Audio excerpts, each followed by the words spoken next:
สบายดีจ้าสบายดีพี่น้องสบายดีสุขุสุขคนครับสวัสดีตอนเฮ็ดเวียกกันมีแต่เวียกกับพี่น้องเอ้ยหักบริมีเวลาแต่อยากแล่นหาเงินกับพ่อปานเพราะว่าสุดแต่แล่นหาทิศตายก็ยังบ่พอใส่อยู่การใช้จ่ายนะพี่น้องเอ้ยค่าไฟมากอะ1,200,000 บาทแหล่ลมแดดตายก็บ่พอสิใส่เงินกับพี่น้อง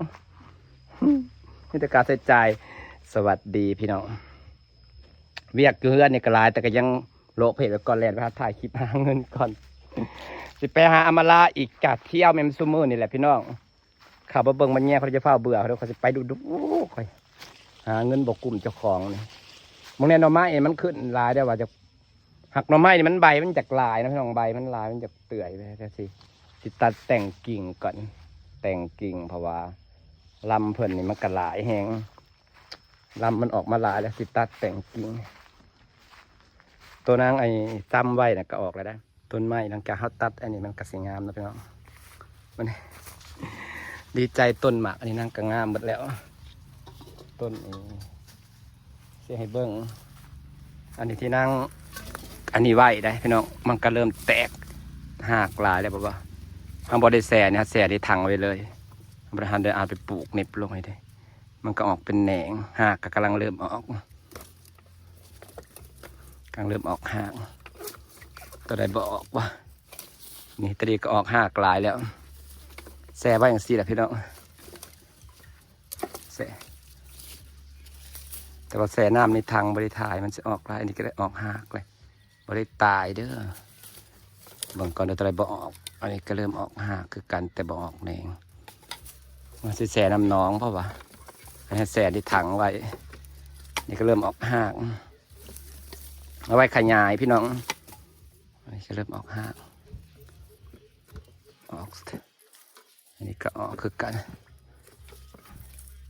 ตัวนี้ออกหักกลายขาวตัวนี้มันเป็นตะออกมันสั่นพด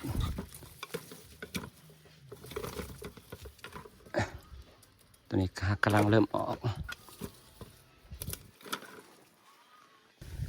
อันนี้กังเลยในลำมันขึ้นใหม่นะพี่น้องลำมันขึ้นเต็มจะได้ตัดแต่งกิ่งปีหน้าเขาจะได้ขายแหนงหลายแล้วนี่กอมันใหญ่เลยที่ต้นไว้เนี่ยไว้ขยายพี่น้องเอาไว้ขยายนี่คือกอใหญ่เป็นไรพวกไว้ขยายเพื่อมีเงินได้ขยายสวนเพราะว่าต้นเทิงเนี่ยก็อยากคิดอยากเอาหอยเชอรี่มาลงอยู่เพราะว่าอยากเอาหอยซีเห็ดอาหารป่าขยายสวนเป็นอีกอะเห็ดหัวกับเห็ดเป็นหัวไม่ไผ่เอาไม่สั่งไผ่แล้วก็ปลูกไม่กินหมากปะใบพี่น้องแต่กาบโมเมนตอนนี้ดอกยังมีเงินเพื่อแหละตอนนี้นะฮะสิคุ้มโอมีอยากขยายเพราะไอ้ยังเพราะว่าอยากเอาพวกที่เฮาไม้ที่เฮาซ้ำเนี่ยไปปลูกคือจังซี่ก็ไผ่นี่เฮาตอนนั่นเองไปปลูกเลี้ยงไว้แล้วเขาได้พึ่งพาอาศัยเนาะกับพวกไม้ที่เฮาซ้ำกับแบบว่าต่อไปนางอยากเห็ดนางอยากซ้ำกิ่งต้นไม้ขายเห็นนะมันมีบอลลงเลยสวนเห็ดเกษตรผสมผสานพี่น้องขักได้เกษตรผสมผสานมีบัตถุกอย่างมีน้องปลาเขียวปลาเค็งมีนั่นมีนี่แบบว่าขักไปเห็นเขาเห็ดเกษตรผสมผสานแต่ว่าไปแหละถ้ามันได้เห็ดต่อน้ำใสพอมันเป็นน้ำโซลาเซลล์ไหลพี่น้องปลาหมูได้เนี่ยนะเรียกปลาหมูมาปล่อยลงทับเบิ่งไข่มันเพราะปลาหมูหมักอยู่น้ำตื่นนี่บรรยากาศก็สิประมาณนี้เสียงนกแซวๆน้ำก็สิใสน้ำสระเฮาเพราะน้ำมันเริ่มไหลเลยใส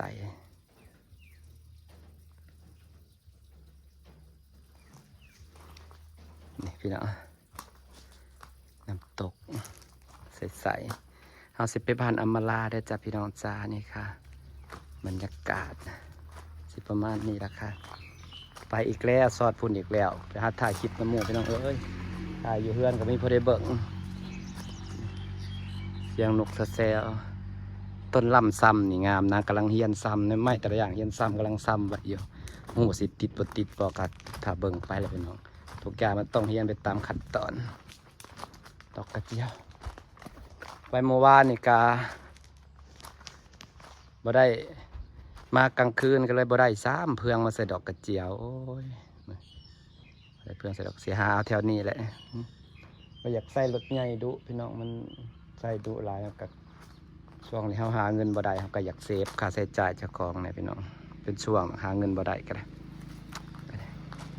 ต้นลำซ้ำนี่งามเนาะอันนั้นของใส่ไก่เฮาหญ้ากะเขียวๆงามๆเนาะพี่น้องนี่ดอก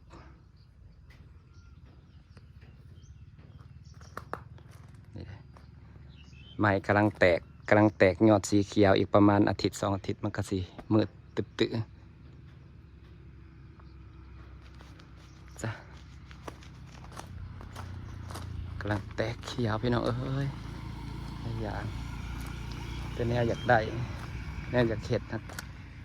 เงินสิเสียจ่ายแต่ละวันเนี่ยสิบพอนี่งามแน่ไปสิงามนะพี่น้องนะเพราะมันเขาตัดหญ้านั้นเป็นสนามหญ้าเลยเด้มันก็สิเป็นแบบเขียวกับสนามหญ้าเสมอกันเด้ต้นไม้นะกำลังแตกยอดพาชมวิวในรอบบ้านก่อนจังไปบ้านอัมบาราพี่น้องเมื่อวานว่าสิเก็บขวดเห็ดจุลินทรีย์ในขวดซีที่นักเทไม่ได้เก็บว่าสิเก็บขวดเห็ดจุลินทรีย์ก็ลืมค่ะลืมเนี่ยขวดที่พวกพากันกินเพราะทั้งพวกเขาเจ้ากินน้ำหมดเสือเนี่ยขวดด้วยกัสซิลายนี่เห็นป่ะก่อนนางสิอยากได้เพื่องมาถมนะเนี่ยมันเริ่มขึ้นอีกแล้ว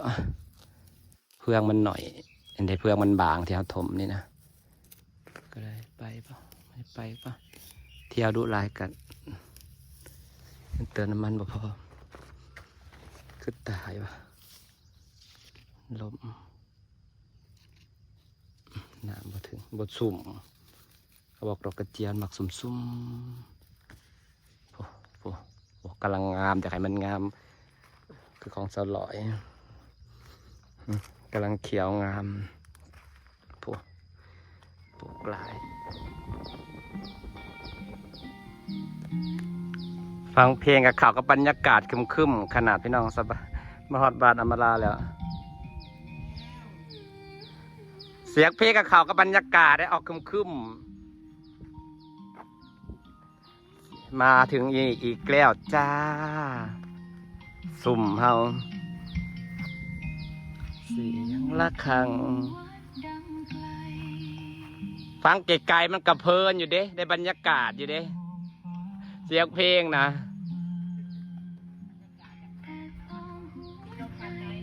แม่เนี่ย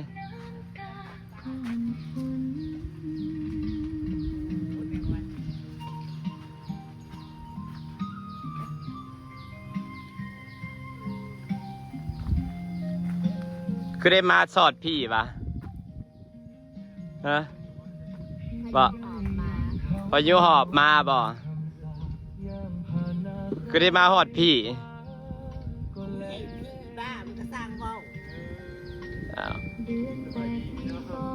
ยังงงอยู่เพิ่นคือมาพี่อันเฮ็ด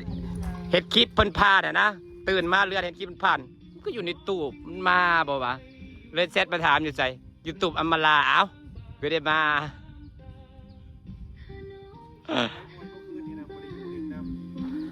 เมื่อตี 1เมื่อฮอดหลักกันนอนรับจุ้ยเลยตื่นบางพี่ตื่นบางแซดฮาบวงนี่ได้แม่โทรมาเลยตื่นแซดมาบรรยากาศดีนะพี่ในคึมเนาะบรรยากาศคึมเอาเพิ่นไปพุ่นบ่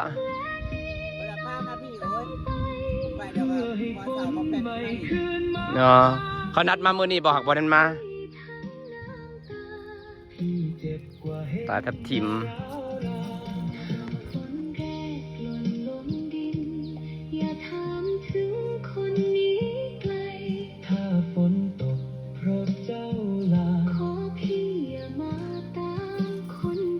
ปลาทับทิมมันลอยเหนือน้ำนะเห็นนะสีแดง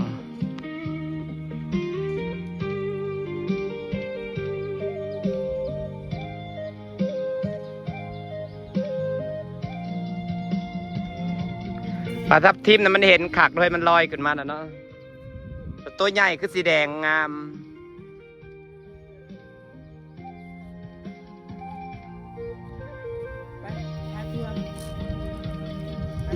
ว่ามันลอยขึ้นหน้ามันแดงขักเนาะมันงามเนาะว่ามันใหญ่แห่งสีงามกว่า แบบไม่ต้องด่างนะพวกปลานะ มันสีตัวแดง มันลาย บัดใหญ่มันก็สีแดงบนโตเลย ดำด่างครับน่ะ บ่อันนั้นปลาด่างดำด่างขาวนะปลาปลายังเคยปลาคาร์ฟอันนี้ปลาทับทิมมันก็คือปลานิ้นนี่แหละแต่มันจะเป็นตัวสีแดงบัดใหญ่มันก็สีแดงมันสิบ่มีหัวดำแบบนี้มันสีแดงบนโตเลยนี่มันยังน้อยหัวมันยังสีดำ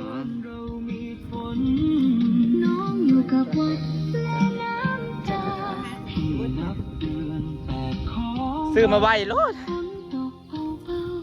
ของกูน่ะอยู่ในเฮือนน่ะเหลือ10มื้อน่ะซื้อมาไว้มื้อนั้น12 สอบ ของกูรถตายของกูหน้ามันบวมหลายละตายเสียดายเดี๋ยวจะไปหาไปซื้อมาปลูกใหม่ผมใช้แล้วมันปลูกอยู่บ่อนมันบ่อแล้วเปิดน้ำใหม่ เสียวน้ำขี้หมูมาใส่มัน แม่นเปิดสปริงเกอร์แล้วเป็นบ่อน้ำไหลลงมาหลด น้ำขี้ห ตา มูมาใส่ไงมันสั่นไปโอ้เราเนาะ งามด้วยต้นว่างามด้วยต้นกล้วย2 ต้นนี่นะ เดี๋ยวน้ำขี้หมูมาใส่แล้วมันจะสั่น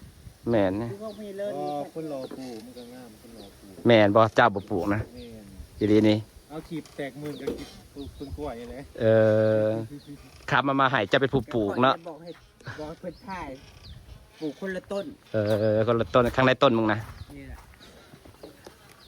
ตัวนี้ได้แตกไวกว่าเดี๋ยวออกยอดเลยจะว่าสิ ว่าสิตัดหญ้าพวกนี้รอบๆแต่ที่เพื่อย เดี๋ยวมีคนมาซอยพอแห้งเลยตัดทางเนี่ย จ้า มียังเห็ดนะ เอาไปเลยกับมือ ไม่เอาบอก มาจากเมื่อ ร้อนกว่าดา กับมือตั้งไหนก็ได้ มาสับดีนะ เที่ยวเอา เที่ยวเอาคือว่าแล้วมันก็บริไกลแก่งโดนนั่นเนาะจักโลวะแก่งโดนนี่ ประมาณ50 ปลายนี่นะ บัตรนี้ไอ้บัตร FC เมื่อเราขอสิไปกำมะลาเด้อเห็นปะจะไปเล่นแก่งโดนสรถใหญ่ไป ยินดีต้อนรับพอไปถึงไม่รับแล้วเราไม่อยู่บ้าน ไม่ใช่แต่ไปถึงแล้วแบบไม่ยินฉันไม่ต้อนรับเธอนะ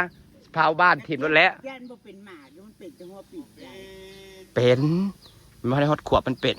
อันนี้สา เออ คูเดิน ไอเด้มันเริ่มแตกอันนี้ออกเลยเด้ สาคู เฮ้ยอันนั้นก็ว่าสักครู่นั่นนี่บ่สักครู่อันขาวๆนะมึงเคยเอาขึ้นมากินบ้างเลย ที่ก็พูดกินเนี้ยเขาปลูกวางหันหาก้อนนั่นนะก็พูดกับงามปลูก อยากลองกินก็มาที่เคยกินได้ ยังจะเขาพูด บ่ ข้าวต้ม ยังไม่ได้บอกตามสื่อไม่ได้เคยกินไหน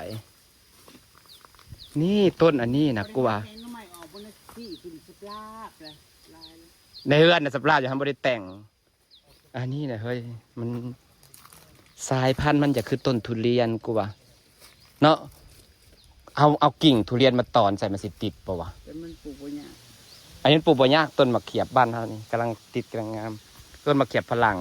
ต้นมันสิคล้ายๆกับทุเรียนนะพี่น้อง โอ้ยลืมเห็นนั่นต้นบะเขียบมันเกิดบ่ได้เอาไหนมาพังแล้ว มันได้กินไว้น้อย เพื่อนผู้นี้นะ พุ่นปุยมาใส่ก็ แมนมาเก็บนังบ่ เขียบนั้น อยากพี่แล้วเนี่ยบอกลอยเอาเก็บนังให้มันเอาต้นนี่ใส่ๆเติมเอาให้กูนะส่วนลอยบ่อันนี้เนี่ยมาเขียบอันนี้เขาเอิ้นหยังพี่น้องมันจะเกยมาทางเราเอิ้นมาเขียบฝรั่งนี่เนาะเขาว่าสายพันธุ์ต้นคือคล้ายๆต้นทุเรียนที่เขาว่าบ่เคยดอกเอาผสมพันธุ์กันมันสิติดตัวบ่ต้นทุเรียนปลูกยากเนาะฮะเนี่ยผสมพันธุ์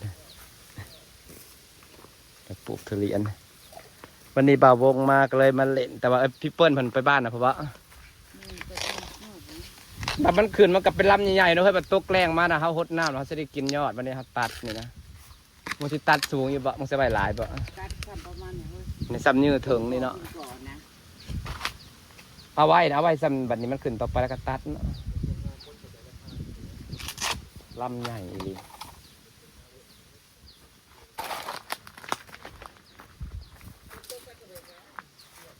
อ้อยบ่ดีนะ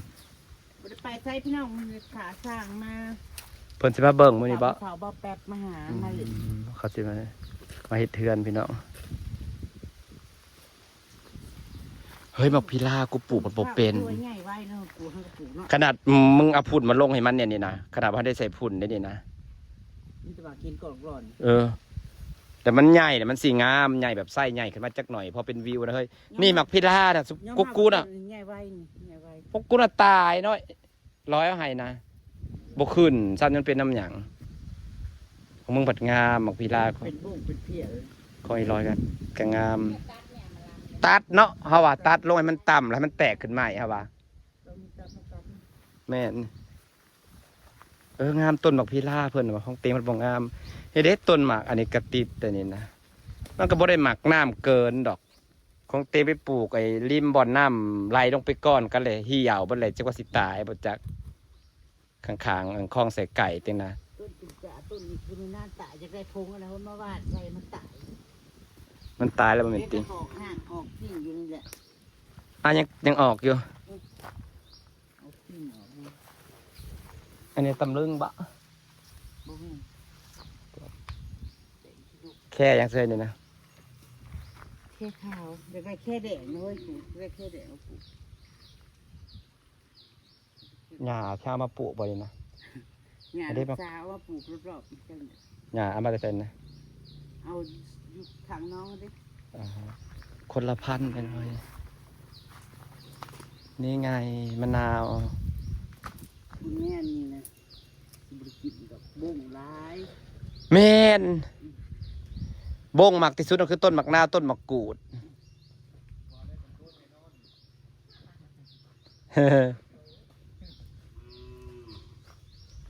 สวนหญ้านางก็กำลังเริ่มเขียวแล้ว อันนี้มันเริ่มแตกเลยหญ้าอันนี้นะ ใกล้สระมันเฮ้ยบัดมันลายเขาจังค่อยขยายทีละหน่อยกำลังออกยอดเลย บ้านปุ้ยเล่งละบ้านจ้ะว่าสิเขาไปหาทางหญ้าอยู่นี่ไปดูต้นไม้ก็มันจะมือที่ข้าง ถึงนี่แหละพี่น้องจ้าสิฝากไว้บรรยากาศไว้ซ้ำนี่แหละมาซ้ำนี่แหละอยู่กับแกกเป็นอามาลาดังขาสร้างเลยบริไปน้ำพี่เปิ้ล ย่ายนะมาพี่เปิ้ลมาผลิตเอาบวบไปพัดคือนางกิน แม่นแซ่บได้นี่เอา บ่ ตัว แม่นระบบกินบ่แม่นระห่วงเด้อพี่น้อง นี่ซองมา ไปตัด ลูก เมื่อ โล น่ะซ้ำมันคือเก่าเหี่ยวทิ่มบ่เคยเหย้ากันก็ทิ่มซื่อ ไฟบกกิน ๆเพราะฉะนั้นก็เลยปล่อยมันอยู่นี่ซะ แม่นน้ำกินจะลงกินนี่ดิสองหมากเลยก็พอแหละกินปันไดเลย ปากมันใหญ่ไว้นี่กันเนาะ ใหญ่แล้วใหายอาหารมันตลอดมันใหญ่ไว้อยู่แล้วแป๊บเดียวหากว่าวตามสื่อเด้อสื่อปลาบ้านเฮานะอยากตัวแบบปลาบอกปลามันแล้วเอาปลาธรรมชาติมาขายให้เฮา ลูกปนิดน้อยธรรมดานั่นตามให้ตามหน้าล่ะ เอ็นบอลที่มึงเอามาในวันน่ะสิว่าตามซื้อกันเพิ่นมาขายไว้นั่นที่กูซื้อปลาอันนั้นนะปลานิ่นมันจะซื้อรถเสียข่อยปลานิ่นมันเอาไปปล่อยแต่3 เดือนอะไรยังซ้ำนี่